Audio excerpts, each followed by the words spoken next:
शिशु कुमार सिंह जी की उपस्थिति अगर हमारे बीच हो और चर्चा रंगमंच की हो तो निश्चित रूप से ये बात पूछनी बहुत ही वाजिब हो जाती है डॉक्टर साहब आपसे कि आपका रंगमंच का जो जीवन रहा वो कैसे शुरू हुआ, उसका प्रारंभिक दौर, या आप कैसे जुड़े, आपके अंदर वो, आपको कब लगा कि रंगमंच से जुड़ना चाहिए, या आपके अंदर वो किरदार रहता है जो अदाकारी के रूप में दुनिया के सामने नजर आ सकता है। रंगमंच की अगर शुरुआती दौर की अगर मैं बात करूँ, मैं कैसे रंगमंच से जुड़ा तो बहुत लंबी स्टोरी हो जाएगी, लेकिन जो मूल चीज़ है और जो सच्चाई है वो बताना बहुत ज़रूरी है कि रंगमंच से जुड़ने का जो मेन उद्देश्य मेरा रहा है कि रंगमंच जैसे है तो उसी तरह से रंगमंच हर किसी को आकर्षित करता है। और मेरा भी मोटो यही था कि मुझे रंगमंच से जुड़ने का कि मैं बोला कि पढ़ाई लिखाई मुझे ज़्यादा पसंद नहीं थी, तो मुझे लगा कि ये एक अच्छा माध्यम है जिसमें जुड़ के हम मनोरंजन भी करते रहेंगे और पढ़ाई भी करते रहेंगे। यही मेन उद्देश्य था। और आगे अगर इस पर बात करना चाहें तो बहुत सारी चीज़ें हैं, लेकिन मैं बहुत शॉर्ट में ही आंसर दूंगा। अच्छा, इसमें दो चीज़ें होती हैं सर। एक तो होता है कि कलाकार विशेष रूप से रंगकर्म या एक्टिंग के क्षेत्र में कलाकार या तो एक होता है जो जन्म लेते हैं, एक होता है जो बनता है समय के साथ। आपके अंदर कला पहले से थी या बस आपने उसको पॉलिश किया धीरे धीरे आगे चल के रंगकर्म से जैसे जैसे आप जुड़े वैसे वैसे आप पॉलिश होते गए या बढ़ते गए इस क्षेत्र में? ये इंटरेस्ट कैसे जगा? जब रंगमंच में जुड़ा, वही मैंने कहा ना, शुरुआती दौर में जो रंगमंच मुझे आकर्षित किया कि वो एक मजा के तौर पे कि जो करेक्टर दिखाई देते थे मंच, वो कहीं ना कहीं मुझे बहुत गुदगुदाते थे और ऐसा लगता था कि मैं भी ये चीज़ें कर सकता हूँ और अगर इसमें जुड़ूंगा तो मुझे भी वो चीज़ें मिलेंगी जो जो मैं देख रहा हूँ उनको, उनके साथ जो घटित हुई। और आपने पूछा कि इससे जुड़ के मैंने अपने अभिनय हो, चाहे निर्देशन हो या फिर रंगमंच में जो समझ है उसको मैंने कैसे बढ़ाया।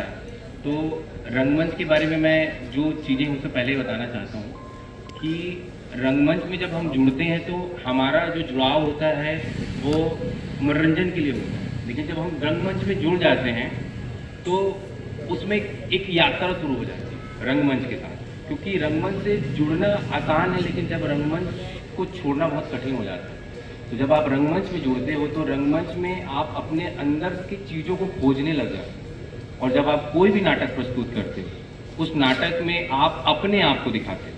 ये सबसे महत्वपूर्ण चीज़ है, क्योंकि बहुत सी चीज़ें हैं, कहीं कहा जाता है कि रंगमंच समाज का आईना है। और जैसे कि अभी नाट्य समारोह का जो नाम है भरत मुनि नाट्य समारोह, तो नाट्य शास्त्र के बारे में जब बात करते हैं तो कहा जाता है कि ऐसा कोई ज्ञान नहीं, ऐसा कोई विद्या नहीं, ऐसा कोई तत्व नहीं है और ऐसी कोई वस्तु नहीं जो नाट्य शास्त्र में ना हो या फिर इस नाटक में ना हो। लेकिन उसके बाद भी जब हम ऐसा मैं बोलना चाहिए कि छात्र या फिर एक रंगकर्मी के नाते जब मैं अपने आप को उसमें देखता हूँ तो रंगकर्म का जो प्ररूप है तो है, लेकिन जो मेन जो प्ररूप निकल के आता है, जो मुझे समझ आया और बहुत से लोगों में मैंने महसूस किया कि रंगमंच जो है आपको अपने अंदर खोजने की शक्ति प्रदान करता है, जो बहुत सारे लोग नहीं कर पाते हैं अलग विधाओं में। तो जो रंगमंच का जो सबसे अच्छी चीज़ है कि आपको अपने अंदर झांकने की कला आपको प्रदान करता है। बहुत बहुत धन्यवाद सर। इसी में चूंकि जिस संस्था से आप संबंधित हैं, जिस संस्था से आप जुड़े हुए हैं, इंदिरा कला संगीत विश्वविद्यालय संस्था, कहीं ना कहीं संस्थाओं की जब हम बात करते हैं सर तो तमाम ऐसी संस्थाएं हैं जो कला के क्षेत्र में, रंगमंच के क्षेत्र में, और विशेष रूप से प्रयागराज की जब हम बात करते हैं सर तो यहाँ पे थिएटर से जुड़े हुए ना तमाम ऐसे लोग हैं जो किसी संस्था से संबंधित नहीं है, लेकिन वो कहीं ना कहीं एक्टिंग से जुड़े हुए हैं, रंगमंच से जुड़े हुए हैं, थिएटर से जुड़े हुए हैं। वहीं पर कुछ ऐसे भी हैं जो संस्था से जुड़े हुए हैं। क्या आप दोनों को अलग तरीके से देखते हैं? एक तरीके से देखते हैं, एक वो जो संस्था से जुड़ करके रंगमंच को आगे ले जा रहे हैं, एक वो जिनके अंदर कला है और वो संस्था से नहीं जुड़े हुए हैं फिर भी वो लगातार कार्यरत हैं। इसका उत्तर मैं दो अलग अलग तरह से देना चाहूँगा।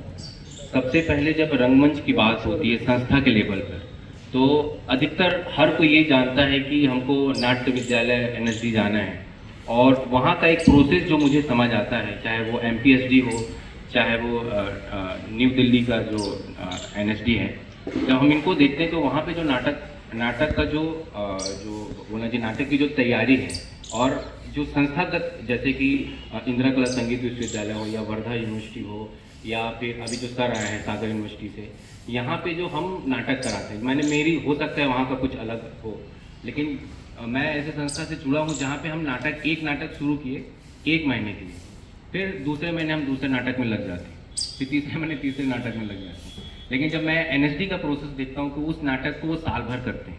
ये बहुत खास बात है जो समझना चाहिए। और हम लोग अपने एकेडमी में हम नाटक चेंज करते रहते हैं, वेरिएशन आते रहता है। तो ये एक चीज़ है। और आज की जो प्रस्तुति है, खास बात, फिर मैं आपके दोनों सवाल का जवाब दूँ। आज की जो प्रस्तुति है, हमारे जो सेकेंड ईयर के बच्चे हैं, बीए सेकेंड ईयर के, एमए के भी नहीं है, और वो भी इस नाटक को भी तैयार किए हुए उनको 1 महीना ही हुआ है। तो हमारे यहाँ का जो प्रोसेस है, ये इसलिए बताना चाह रहा हूँ कि हम तत्कालिक चीज़ को, हमारे पास अगर कोई पूछेगा आपके पास नाटक तैयार है, नाटक तो बहुत सारे तैयार हैं, लेकिन जैसे एनएसडी है, एमपीएसडी, उनके पास जो नाटक तैयार रहते हैं वो उनको लगातार करते रहते हैं। एक नाटक के कम से कम मुझे जहाँ तक समझ आता है कि 20-25 शो, और हमारे यहाँ मान के चलिए कि अगर वो एक शो हो गया तो हम दूसरे प्रोसेस की तरफ चले जाते हैं, क्योंकि हम जो स्पेस मिलना चाहिए, जैसे आज जो हमको स्पेस मिला प्रस्तुति का, ऐसा स्पेस हमको जनरली मिल नहीं पाता है। लेकिन ऐसे संस्थाओं में जब हम कोई पढ़ता है या फिर वहाँ पे जो नाटक तैयार होते हैं, उनको स्पेस बहुत ज़्यादा मिलता है। पहली चीज़, संस्थागत चीज़ों में ये एक चीज़ फ़र्क है। दूसरा जो आप पूछें कि जो नाटक रंगमंच में जो नहीं जुड़े हैं और वो अगर जुड़ना चाहेंगे तो उसमें करियर बन पाएगा, नहीं बन पाएगा, तो इसका एकदम सिंपल सा उत्तर है कि थिएटर आप कहीं पे भी सीख सकते हैं। आपको ज़रूरी नहीं है किसी संस्था में जाकर आपको थिएटर सीखना है।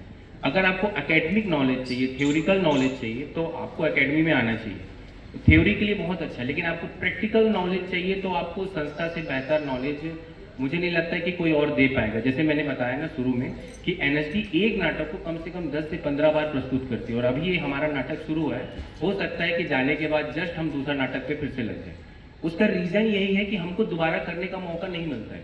वो सबसे बड़ा रीज़न है, ये सबसे बड़ा कारण है कि हम रिपीट नहीं कर पाते उसको, कि ज़्यादा दिन तक होल्ड नहीं रख पाते कि हम इसको करना है, अब क्या करें। तो हम कंटिन्यूटी में नाटक करते हैं। और दूसरा जो कैरियर की बात है कि अगर जो नहीं कर रहे हैं, तो कैरियर ऐसा है कि अगर आप में जुनून है, चाहे आप एकेडमी में हैं चाहे एकेडमी में नहीं है, अगर आप में जुनून है, दूसरा आप में सोच है समझने की रंगमंच में, क्योंकि रंगमंच में वैसा कोई कैरियर नहीं है कि आप कोई बड़ा डायरेक्टर बन जाएंगे तो आपको कुछ चीज़ें मिलेंगी। बहुत स्ट्रगल है, बहुत ज़्यादा स्ट्रगल है। आप किसी संस्था से जुड़े हैं, आपको कार्यक्रम मिला तो ठीक, लेकिन अगर रंगमंच के माध्यम से अगर फिल्म में जाते हैं तो आपका कैरियर बन सकता है, लेकिन उसके लिए बहुत जुनून चाहिए, चाहे आप एकेडमी में हो चाहे ना हो, क्योंकि फाइनली आपको मुंबई या साउथ की तरफ जाना पड़ेगा या फिर सेल्फ कुछ करना पड़ेगा। तो फाइनली आपका जो चीज़ें निकल के आता है कि आप बीए करो, एमए करो, पीएचडी करो, अगर आपको इस फील्ड में आपको आगे बढ़ना है तो आपको मुंबई तो जाना ही पड़ेगा।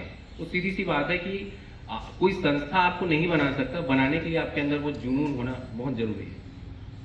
बहुत धन्यवाद। जुनून होना, और जैसा कि आपने अभी बात की कि 25 या 30 शो उसके लगातार एनएसडी संस्थाओं में, तो कहते हैं practice makes a person perfect. तो वो लगातार करने की वजह से कहीं ना कहीं वो जब चीज़ों में पारंगत व्यक्ति हो जाता है तो शायद ज़्यादा बेहतर कर पाता है, आप कहना चाह रहे हैं।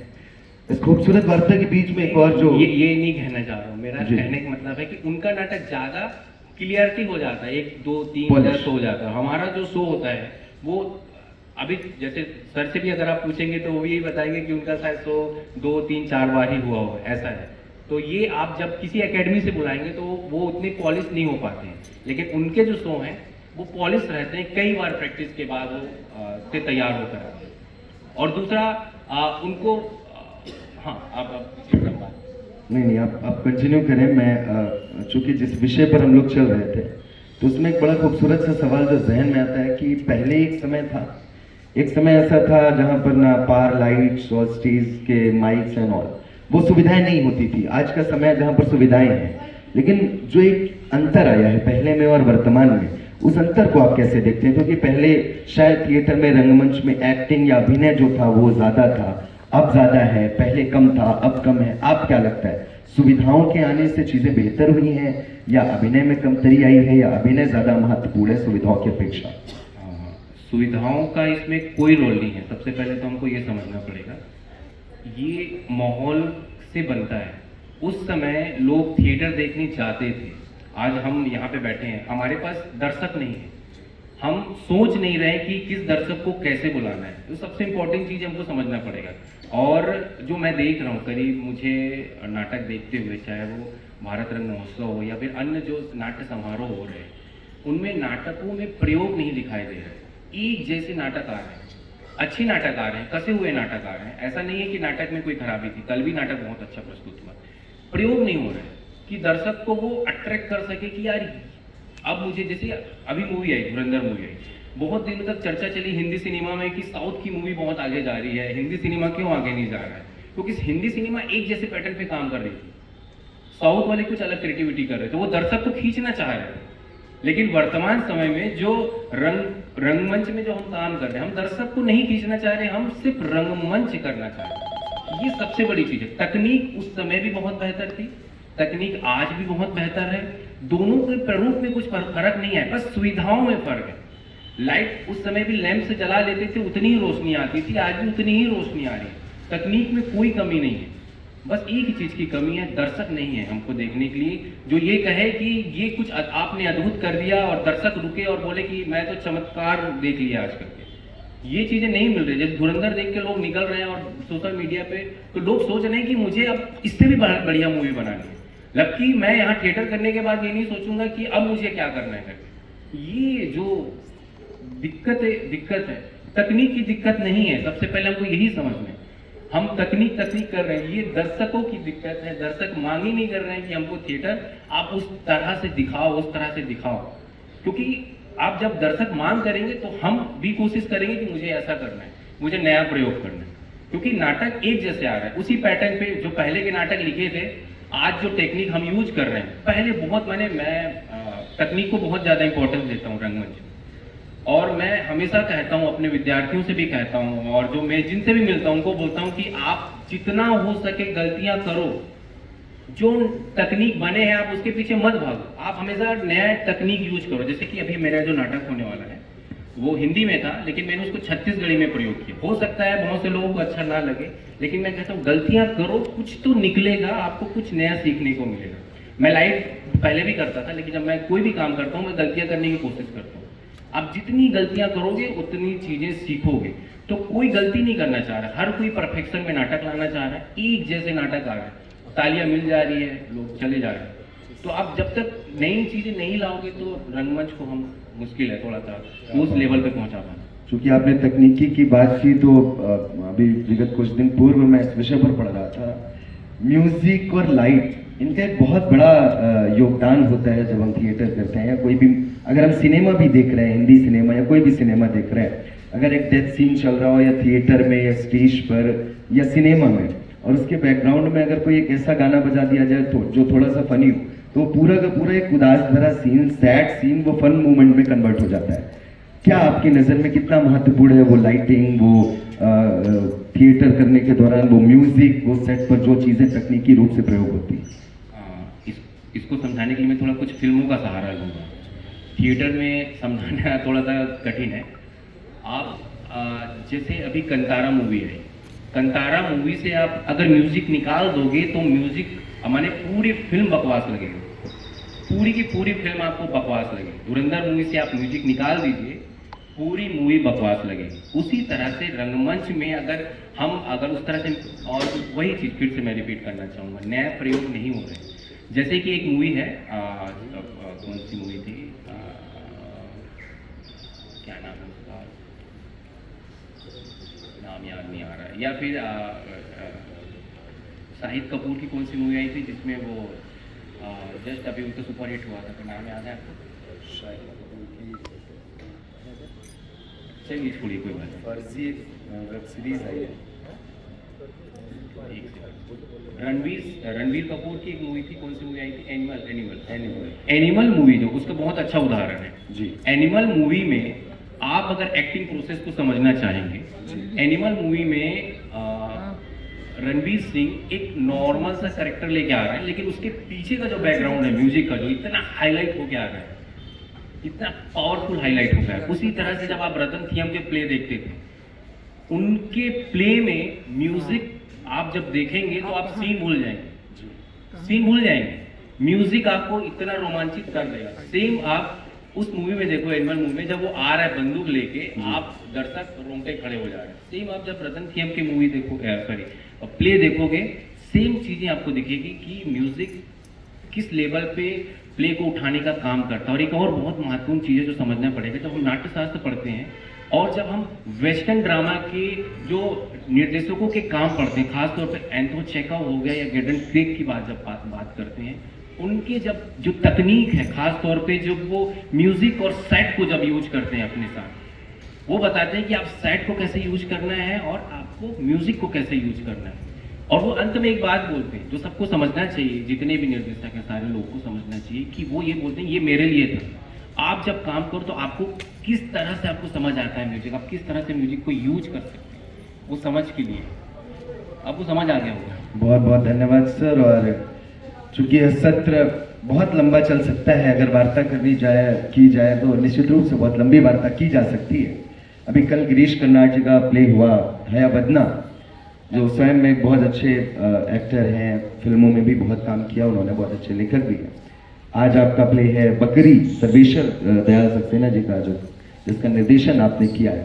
थोड़ा सा इसकी भूमिका आप बताएं और उसके बाद हम सीधे सीधे चलेंगे ऑडिटोरियम की तरफ प्ले के लिए। लेकिन मैं आपसे जानना चाहूँगा ये कॉन्सेप्ट, ये बकरी, इसका निर्देशन कितना चैलेंजिंग रहा, या कैसे आपने सोचा कि एक प्ले बकरी, चूँकि अभी आपने बताया कि इसको अन्य भाषाओं में भी आपने किया है।